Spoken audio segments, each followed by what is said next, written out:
오늘은 저희가 주기도문 강의 8번째 시간으로 우리를 시험에 들게 하지 마시옵고 다만 악에서 구하시옵소서라는 이 구절을 가지고 악에서 구하시옵소서라는 제목으로 하나님의 말씀을 증거하도록 하겠습니다.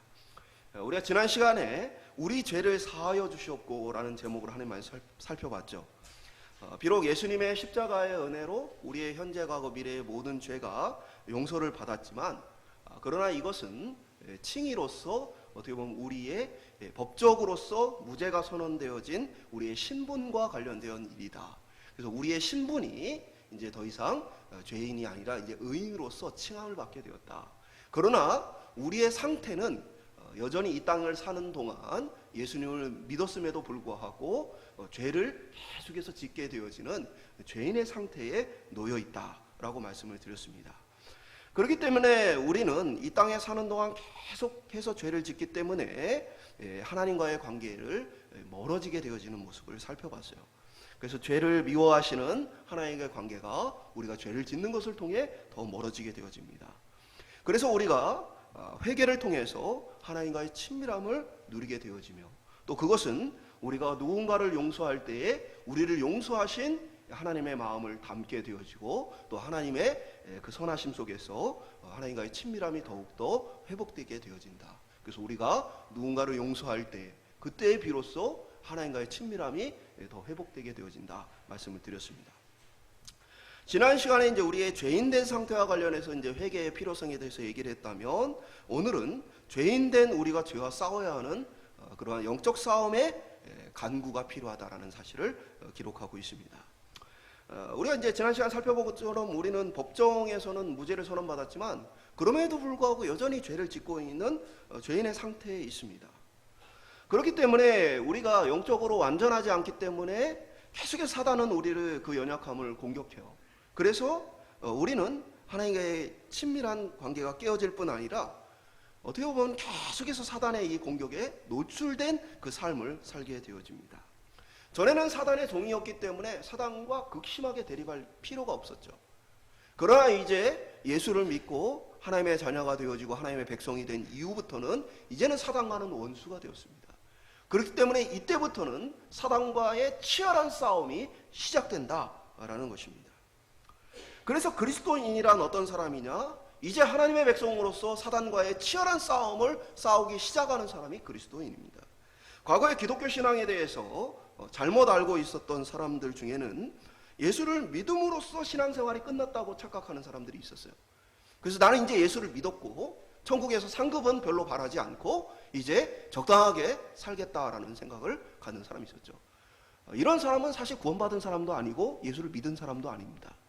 예수를 믿으면 성령이 그 마음에 거하시고 그러면 거룩함에 대한 열정이 일어나게 되어 있고 사단과는 원수가 됨을 따라서 자연스럽게 사단과의 싸움이 시작되어집니다.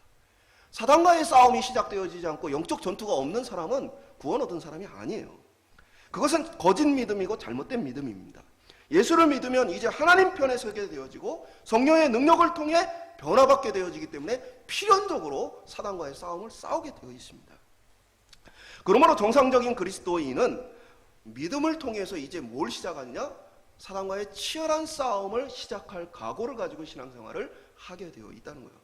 그런 면에서 나는 이제 예수 믿었으니까 구원 얻었고 적당하게 내 마음대로 살아야 되겠다라는 생각을 가진 사람은 성령의 지배를 받지 않는 사람이요, 성령께서 깨닫게 하심이 없는 사람으로 사실 구원받은 사람이 아니라는 사실이죠. 그래서 성경은 천국을 우리에게 가르칠 때에 천국은 좁은 문과 좁은 길이다라는 표현을 쓰고 있는 거예요. 영적으로 치열한 싸움을 통해서 힘겹고 어렵게 이 구원의 길을 가야 하기 때문에 그런 것입니다. 끝까지 포기하지 않고 가야 하는 이 천국을 향한 여정은 마치 철로 역정의 과정과 같이 우리의 삶에 날마다 있는 것입니다. 오늘 주기도문의 이 말씀을 통해서 이 치열한 영적 싸움에 승리하기 위해 하나님 앞에 도우심을 간구하는 기도가 저와 여러분에게 있어야 합니다. 오늘 이 기도를 통해서 오늘 저와 여러분이 천국의 승리와 하나님 나라의 능력을 경험하는 귀한 삶이 될 수 있기를 주님의 이름으로 축원드립니다. 첫 번째 한번 따라해 보겠습니다. 시험이란 무엇인가? 예수님께서는 이렇게 기도하라고 가르치셨죠. 우리를 시험에 들게 하지 마시옵고 다만 악에서 구하시옵소서. 그러니까 여기에 주목할 것이 무엇이냐면 시험이라는 단어입니다.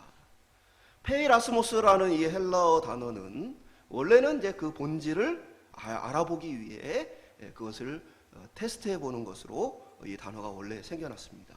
그래서 이 테스트를 통해서 그 정체가 무엇인지를 밝혀내는 것이에요. 시험을 하면 그 시험에 따라서 이 정체가 드러나게 되어지는 것이죠. 우리가 금색으로 되어 있다고 그게 다 순금은 아니죠. 금색 칠을 한 것도 있죠.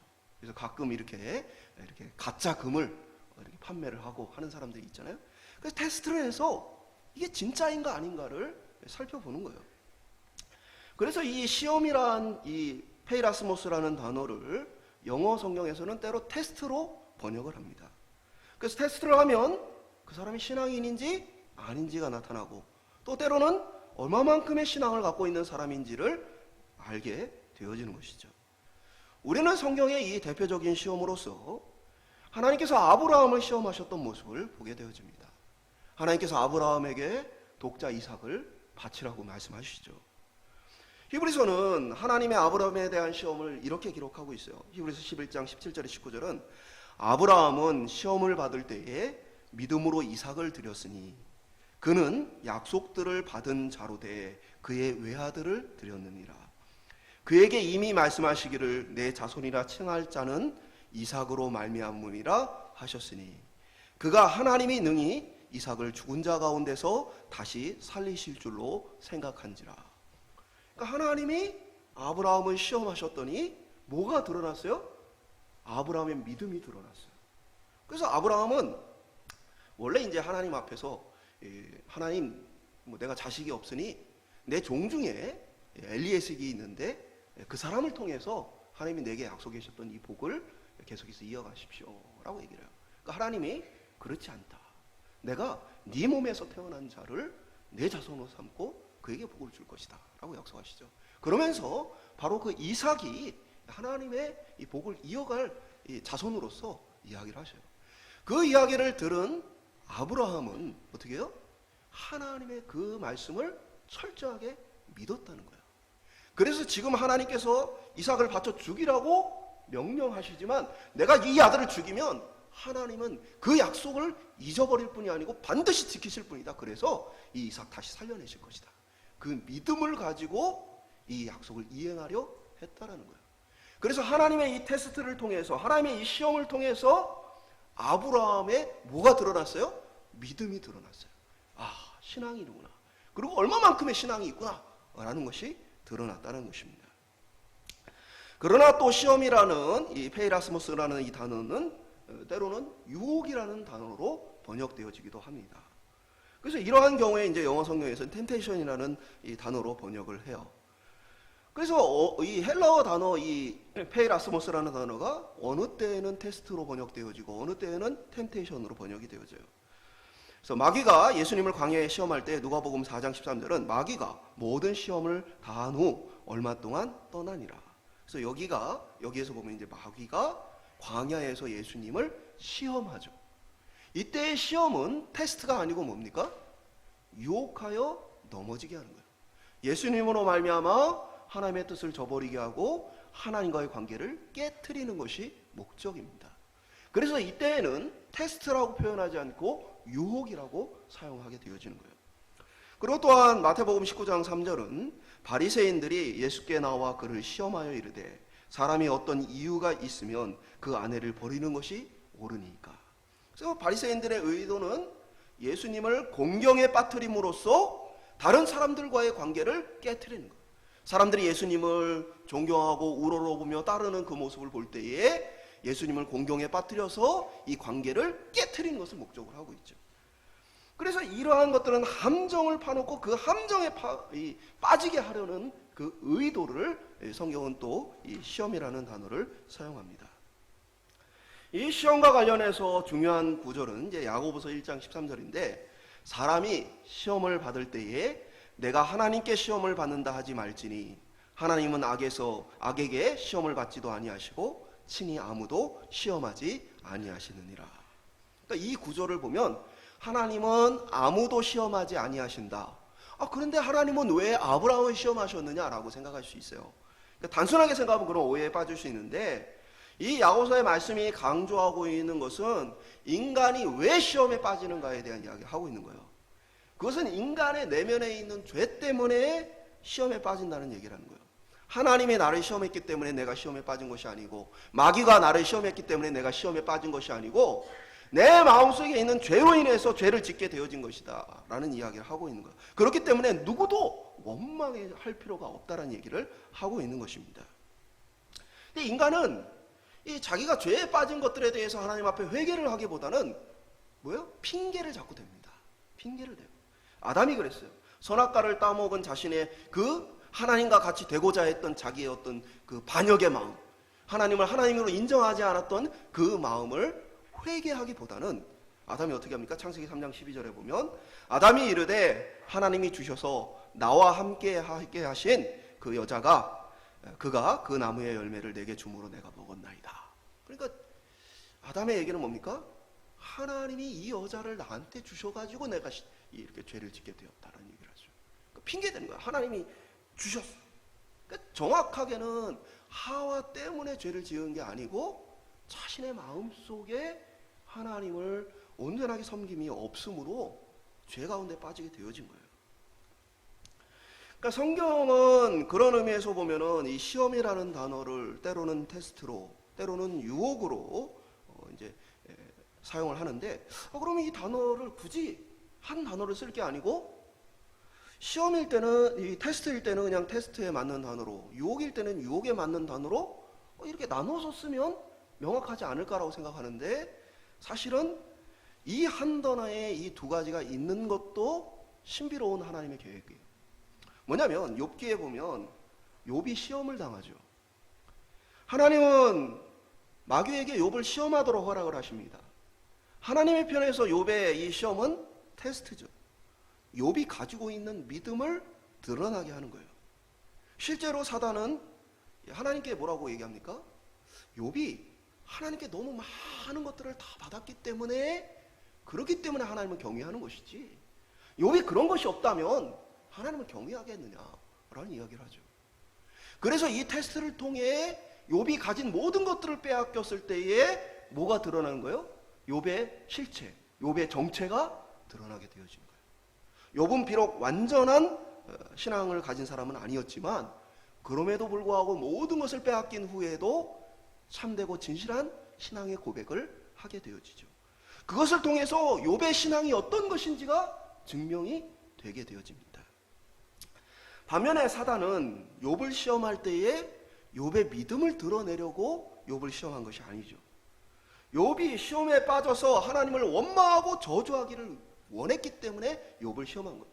그래서 욥의 모든 것들을 다 빼앗고 욥에게 고통을 줌으로써 욥으로 하여금 뭐예요? 하나님을 원망하고 저주하게 하고자 했던 것이죠. 실제로 욥의 아내가 뭐라고 합니까? 하나님 원망하고 저주하고 죽어라, 그렇게 얘기를 하잖아요. 그게 사단이 욥에게 하고자 했던 말이죠. 그러니까 그럼에도 불구하고 욥은 그 유혹에 넘어가 하나님의 관계가 깨어지지 않게 되어집니다. 곧 우리는 시험에 있어서 때로는 이게 하나님의 테스트처럼 여겨질 때가 있고, 때로는 사단의 유혹처럼 여겨질 때가 있어요. 그러나 때로는 이것이 명확하게 어떤 것인지 알 수 없을 때가 사실은 훨씬 더 많습니다. 그렇기 때문에 성경은 이 시험이라는 한 단어를 통해 이 두 가지 뜻을 함께 담아두고 있는 것이죠. 중요한 것은 오늘 예수를 믿고 살아가는 우리의 삶은 날마다 시험 앞에 서 있는 삶이라는 거예요. 날마다 시험을 통해 하나님은 우리의 믿음을 증명하고 우리의 믿음이 자라기를 원하십니다. 또 마귀는 그 시험을 통해 우리를 죄짓게 만들고 하나님으로부터 그 관계가 멀어지도록 만들고자 합니다. 그렇기 때문에 그리스도인은 날마다 영적으로 깨어 있어서 내가 이 마귀와의 싸움을 싸우고 있구나, 영적인 싸움을 싸우고 있구나 라는 생각을 가지고 우리에게 당한 시험을 감당해야 한다는 사실입니다. 그때그때마다 지혜롭게 깨어 있어야 돼요. 이게 하나님의 시험이구나, 이게 마귀의 시험이구나, 내가 이때에 믿음을 지키고 고백해야 되겠구나. 오늘 저와 여러분이 날마다 깨어 있으므로 우리가 이 시험 가운데 영적 싸움을 싸우고 있다는 사실을 깨달아 살아가는 저와 여러분 될 수 있기를 간절히 소망합니다. 두 번째 한번 따라해 보겠습니다. 시험에 들게 하지 마시옵고. 앞에 살펴본 것처럼 그리스도인의 삶은 항상 뭐가 있어요? 시험이 있어요. 하나님께서는 이 시험을 허락하심을 통해 우리로 하여금 우리 스스로의 영적인 상태를 깨달아 알게 하시고, 또 이 시험을 통해서 우리가 더 자라날 수 있도록, 성숙할 수 있도록 하십니다. 우리가 변화받기를 원하시기 때문에 하나님은 우리를 계속 시험하는 거예요.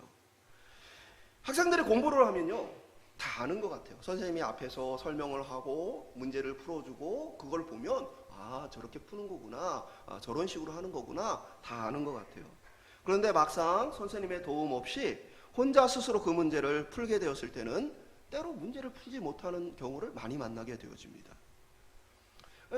비슷한 경우로 우리가 누군가 다른 사람이 어떤 어려움 겪거나 시험에 있을 때 기도하십시오, 정말 마음을 하나님 앞에 드리십시오, 말씀으로 무장하십시오, 여러 가지 말을 할 수 있는데, 그러나 막상 자기 자신이 그러한 상황에 빠졌을 때는 그렇게 하지 못하는 경우를 보게 되어져요. 그것은 바로 시험이라는 것이 머리로서 그냥 상상으로서 하는 것이 아니라 뭡니까? 우리의 삶에 직접적으로 다가와야만 진정으로 우리의 상태를 알 수 있게 되어진다는 거예요. 내가 그 시험 가운데 시험을 당했을 때 비로소 나 자신을 알고 변화의 필요성을 깨닫게 되어진다는 거예요. 그런데 예수님께서는 우리에게 어떻게 기도하라고 가르쳤어요? 우리를 시험에 들게 하지 마시옵고. 마땅히 시험을 봐야 할 학생들에게 시험을 보지 않게 해주세요라고 기도를 하라고 가르친 것처럼 오해할 수 있는데, 또 오해예요. 이런 오해를 풀 수 있는 단어가 바로 시험에 들다 할 때 이 들다라는 단어를 이해하면 그런 오해에 빠지지 않습니다. 여기에서 들다, 시험에 들다 할 때 이 들다는 에스페로라는 단어인데, 에이스는 뭐뭐 안으로, 뭐뭐 속으로라는 뜻을 가지고 있어요. 페로는 옮기다, 운만하여 가다라는 뜻을 갖고 있어요. 그러니까 시험에 들다라는 말은 시험을 당하다 또는 시험을 마주하다라는 의미가 아니라 시험 속으로 들어가 빠지다는 의미를 가지고 있어요. 그 시험에 빠지다, 거의 시험에 빠져가지고 물속에서 허우적거리는 그런 모습을 얘기하고 있는 거예요. 그래서 시험을 당해서 시험을 잘 치러내는 게 아니고 시험 속에 퐁당 빠져가지고 헤어나오지 못하는 상태를 시험에 들다 또는 시험에 빠지다 라고 우리가 이야기할 수 있는 거예요. 그러니까 예수님께서 우리에게 가르쳐 주신 기도는 뭐예요? 우리가 매일매일 매순간 치러야 할 그 시험 속에서 내가 그 마귀의 유혹과 그 시험에 빠지지 않고 그 시험에 이기게 해주십시오 라는 기도예요.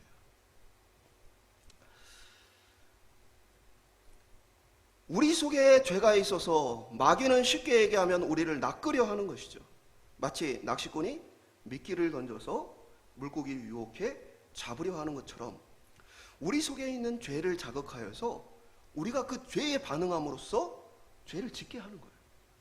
그래서 죄에 빠져있는 상태를 바로 시험에 들었다라고 표현하는 것이죠. 근데 인간은 억지로 이 죄를 짓는 게 아니에요. 인간은 타락하고 부패했기 때문에 자발적으로 죄를 짓고 적극적으로 죄를 추구하는 성향을 갖고 있어요. 곧 인간이 시험에 드는 것은 마귀가 억지로 죄를 짓게 만들었기 때문이 아니라 우리 안에 있는 죄의 본성을 자극했을 뿐인데 그 죄의 본성이 드러나게 되어질 때 죄를 짓는 거예요. 그렇기 때문에 심판대 앞에서 우리가 죄에 대한 물음을 받았을 때 마귀가 우리를 죄짓게 했습니다 라는 게 아무 핑계가 되지 않는 거예요. 하와가 그 얘기를 했죠. 뱀이 그렇게 했습니다. 아무런 핑계가 되지 않아요. 왜냐하면 그것이 우리 속에서 나온 것이기 때문에 그래요. 어떤 분들은 이렇게 말할 수 있어요. 저는 죄를 짓고 싶지 않은데, 제가 뭐 적극적으로 죄를 짓고 싶고 뭐 그런 게 아니고, 저는 죄를 짓고 싶지 않은데 주변의 상황 때문에 어쩔 수 없이 죄를 짓게 되는 것입니다. 근데 그 내면에는 하나님을 전적으로 신뢰하지 않고 하나님이 아니라 주변 상황이 내 삶을 다스리고 있다라는 불신앙이 있기 때문에 죄를 짓는 거예요. 죄를 짓고 싶지 않아서가 아니라 하나님을 안 믿으니까 그 상황을 더 중요하게 생각하고 그 상황을 따라가는 거예요. 그러니까 자신 안에 있는 죄가 적극적으로 드러나서 죄를 짓게 하는 거예요. 불신앙이 죄를 짓게 하는 거예요. 아무리 나는 그러고 싶지 않은데요 라고 핑계대지만 그러나 사실은 자기 안에 있는 죄가 적극적으로 드러나게 됐다는 것이죠. 그러므로 우리는 시험에 드는 것에 대해서 하나님을 탓하거나 심지어는 마귀를 탓할 수 없다는 것이죠. 우리 자신의 죄인됨을 깨닫고 회개해야 되는 거예요. 그리고 우리 스스로 핑계하지 않고 적극적으로 우리의 내면에 그 죄가 드러나 시험에 빠지지 않기를 위해서 기도해야 한다는 것이죠. 예수님께서는 시험을 당하셨지만 시험에 들거나 시험에 빠지지는 않으셨습니다. 사단이 여러 번 예수님을 시험하였죠. 광야에서 예수님을 시험할 때 예수님이 사단아 내 뒤로 물러가라 라고 명령하시죠.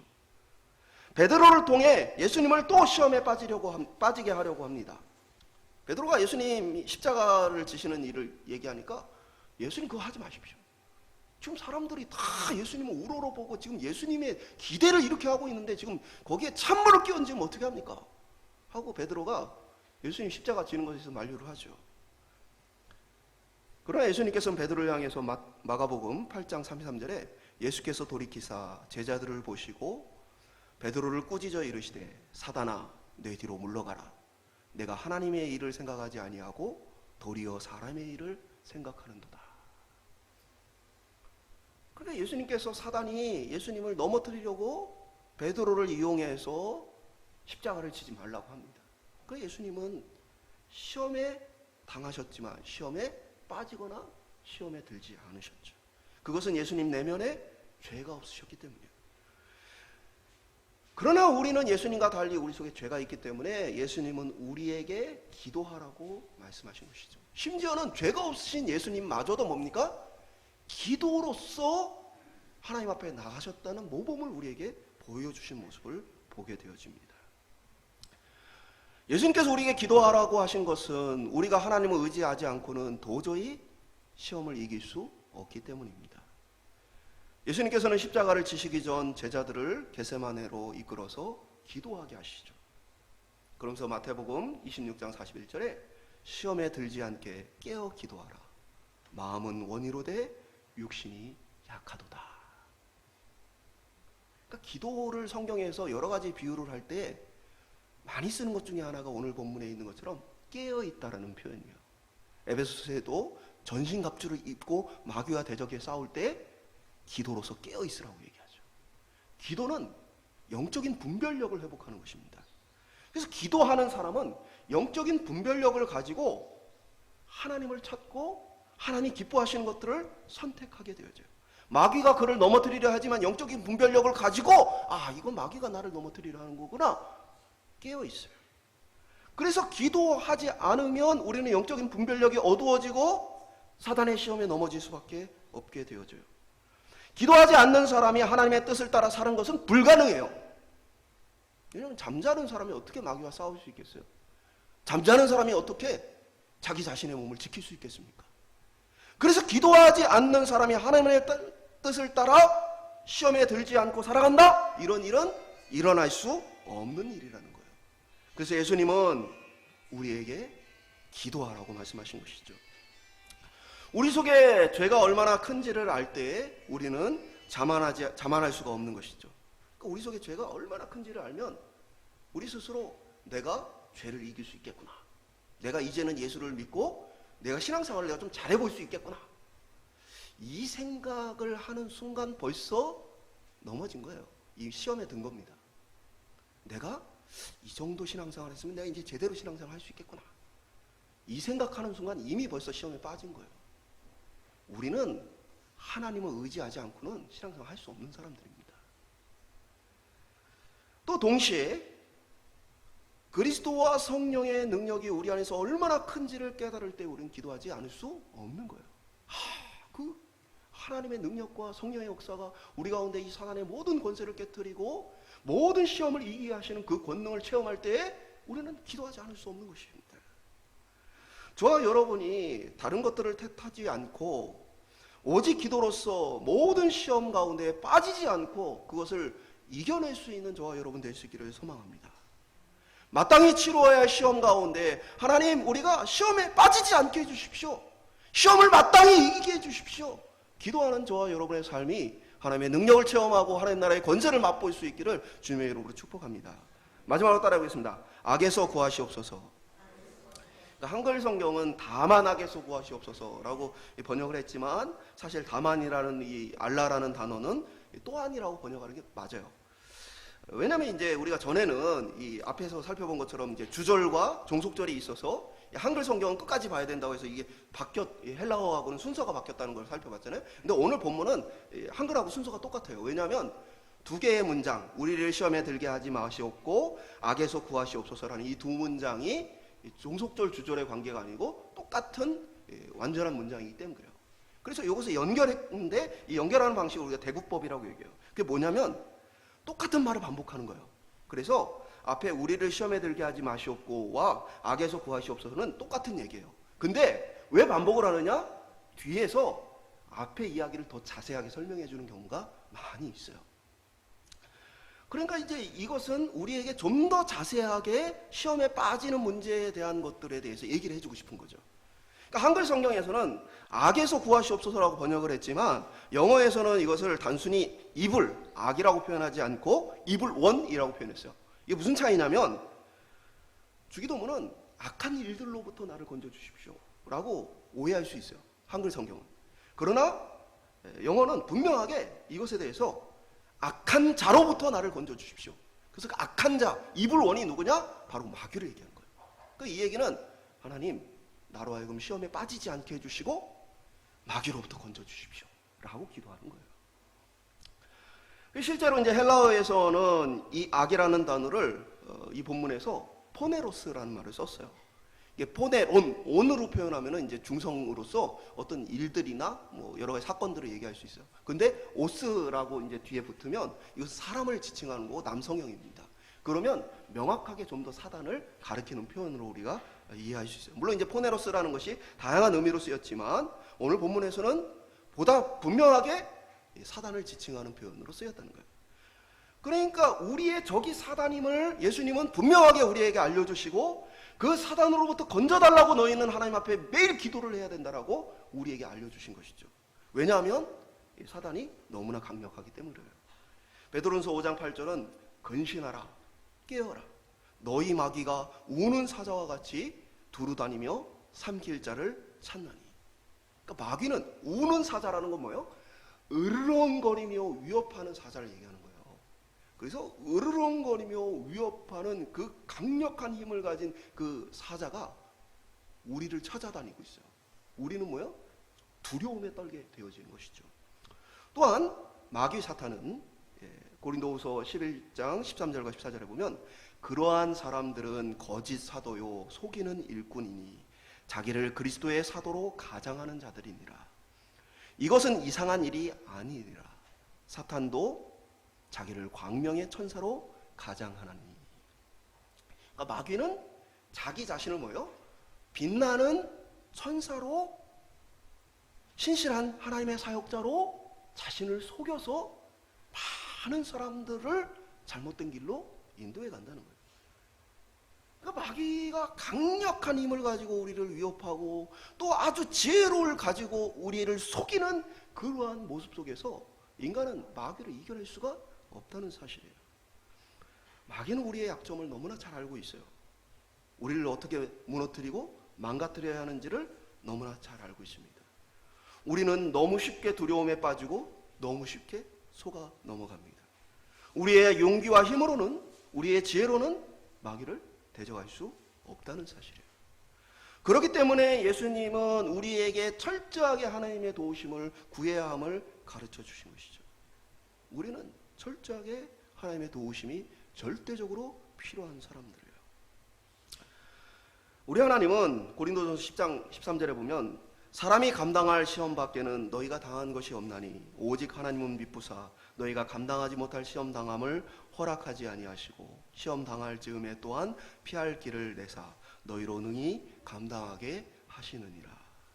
그러니까 하나님이 어떤 분이세요? 우리가 도저히 감당할 수 없는 시험은 어떻게 해요? 막아주시는 분이라는 거예요. 대표적으로 보면 뭡니까? 하나님이 마귀가 하나님의 뜻을 떠나서 자기 마음대로 활동하는 게 아니에요. 마귀는 하나님의 명령 안에서밖에 활동을 못합니다. 그래서 우리가 욥기에 보면 하나님께서 욥을 시험하고자 하는 마귀에게 제한을 두죠. 욥의 생명만큼은 건드리지 마라. 그러니까 마귀가 욥의 생명은 건드리지를 못하게 되어지죠. 마찬가지로 이 말씀은 뭡니까? 하나님이 마귀로 하여금 우리를 어떻게 해요? 우리가 감당할 수 없는 시험을 하지 못하도록 뭐예요? 막고 계시다는 거예요. 마귀는요, 우리의 연약함이 뭔지를 너무나 잘 알아요. 어떤 사람은요, 자존심만 건드리면 발끈하는 사람이 있어요. 자존심만 조금 건드리면 이 사람은 못 참아요. 죄를 짓게 되어 있어요. 자존심만 조금 건드리면 이 사람은 그냥 죄에 빠져버립니다. 어떤 사람은 정말 이 돈에 욕심이 너무 많아가지고 돈의 욕심만 조금 건드리면 그냥 금방 낚여버려요. 어떤 사람은 명예, 자기 명예를 추구하느라고 명예만 그냥 던져주면 무엇이든지 할 수 있는 사람이 있습니다. 어떤 사람은 피해의식, 그래서 자기가 모든 걸 피해의식으로 생각하고 조금만 그런 것만 자극해주면 금방 그냥 사단 앞에 복종하는 그러한 함정에 빠지는 그런 사람들이 있어요. 우리 역시도 마찬가지예요.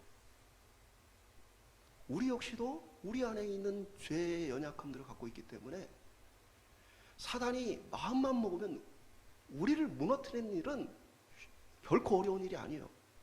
너무나 쉽게 우리를 정복하고 무너뜨릴 수 있어요. 그런데 오늘 우리가 신앙생활을 하며 지금 주님 앞에 예배를 드리는 이유는 어디에 있느냐? 하나님께서 우리가 도저히 감당할 수 없는 것에 대해서는 어떻게 하신다?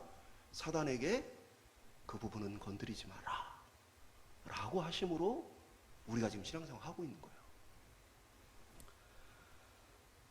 그럼에도 불구하고 하나님의 이 능력과 도우심을 보지도 못하고 깨닫지도 못하는 사람들은 교만함에 금방 빠져요.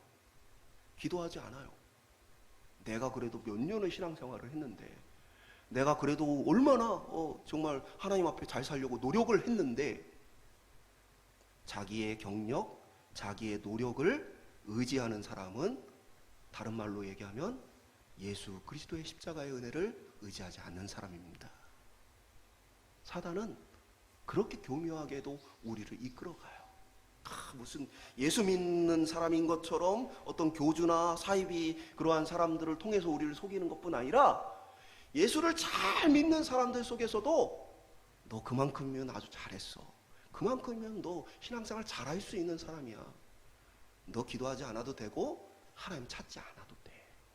우리로 하여금 시험에 빠지게 만들고 있다는 것이죠. 하나님께서 마귀로부터 우리를 지켜주시옵소서. 우리는 겸손히 간구하는 것이 필요해요. 하나님, 우리가 깨어있기를 원합니다. 깨어서 하나님의 능력을 보여주십시오. 하나님 앞에 간구함이 우리에게 필요하다는 것이죠. 야고보서 4장 7절은 그런즉 너희는 하나님께 복종할지어다. 마귀를 대적하라. 그리하면 너희를 피하리라. 마귀가 우리보다 더 강력한 힘과 지혜를 가지고 있어요. 그런데 마귀는 예수 믿는 사람을 함부로 할 수 없습니다. 마귀가 할 수 있는 건 뭐예요? 우리의 죄를 자극해서 유혹할 뿐이에요. 우리를 억지로 자기의 소유로 삼을 수 없어요. 우리가 마귀를 이길 수 있는 힘이 어디에서 나오느냐? 하나님께 복종하라. 하나님 안에 있으면 돼요. 하나님 안에 우리가 거하면 마귀가 우리를 함부로 하지 못해요. 오히려 우리를 어떻게 해요? 피해갑니다. 오늘 그리스도인들이 참된 신앙 안에 하나님의 말씀 속에, 하나님의 진실하심 속에, 우리가 하나님의 의지하심 속에, 믿음 속에 거할 때에 마귀는 우리를 피하게 되어 있어요. 오늘 저와 여러분이 이 능력을 경험하며 살 수 있기를 소망합니다. 사단의 권세와 능력 앞에 그것이 우리를 굴복시키는 것이 아니라 우리 앞에 사단이 굴복하는 하나님의 나라의 권세와 능력을 하나님은 우리에게 경험시켜 주기를 원하시는 것이죠. 연약한 하나님의 백성이 얼마나 하나님 안에서 위대하고 대단한 하나님의 사람들로 변화되는지를 우리에게 경험시켜 주고 싶으신 것이에요. 그래서 우리에게 시험을 허락하시는 것입니다. 그 시험을 만날 때마다 우리가 예수님의 이 기도를 따라서 우리를 시험에 빠지지 않게 해주시고 마귀로부터 건져주시옵소서. 하나님을 의지하는 이 믿음 속에서 우리가 승리하는 신앙생활 할 수 있기를 주님의 이름으로 축원드립니다. 말씀을 맺도록 하겠습니다. 우리는 영적인 싸움을 싸우는 사람들입니다. 하나님은 우리가 성장할 수 있도록 시험을 허락하십니다. 우리는 시험을 통해 우리 자신의 믿음의 상태를 깨닫게 되어져요. 내가 예수를 믿는 사람인가? 믿지 않는 사람인가? 내가 예수님을 믿는다면 얼마만큼이나 내가 예수님을 신뢰하고 있는가? 우리의 믿음이 이 시험을 통해 증명되어지고 때로는 이 시험을 당하는 것을 통해서 믿음이 성장하고 자라나게 되어집니다. 그러나 반대로 마귀는 이 시험을 통해 우리를 시험에 빠져서 죄악에 물들게 하고자 합니다. 하나님과의 관계를 깨트리고자 합니다. 우리 자신은 마귀를 이길 힘이 없습니다. 마귀는 우는 사자와 같이 우리를 위협하고 광명한 천사와 같이 우리를 속입니다. 예수님께서는 그렇기에 우리가 마귀를 대적할 수 있기 위해서 기도하라고 말씀하셨습니다. 우리를 시험에 들게 하지 마옵시고 다만 악에서 구하시옵소서. 오늘 영적 싸움을 싸워가는 우리에게 이 기도가 멈추지 않기를 소망합니다. 기도함으로 깨어있기를 소망합니다. 그래서 이 기도를 통해 우리가 당하는 시험을 통해 예수 그리스도의 그 능력, 예수 그리스도께서 마귀를 물리치셨던 그 능력이 우리의 삶에 나타날 수 있기를 소망합니다. 우리 스스로 나는 연약해서 어쩔 수 없습니다. 하나님이 시험하셔서 시험에 들었지요. 마귀가 시험해서 내가 시험에 들었지요.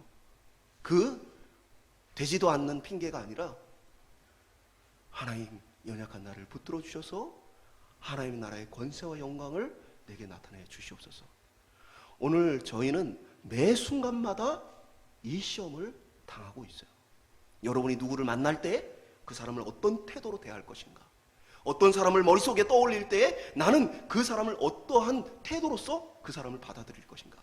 여러분, 우리의 삶에 수천 수만의 시험들이 끊임없이 우리의 삶에 이어지고 있는 거예요. 마귀의 생각을 따라갈 것인가, 하나님이 우리에게 주신 그것을 따라갈 것인가. 우리는 끊임없이 이 선택의 기로 속에서 매일매일 이 시험을 치르고 있어요. 오늘 저와 여러분이 깨어 있어서 나도 모른 채 그냥 제가 이끄는 대로 그렇게 살아가는 것이 아니라 기도로 깨어 있음으로써 이 시험을 잘 감당하고 예수 그리스도의 승리를 맛보는 저와 여러분 될 수 있기를 주님의 이름으로 축복합니다.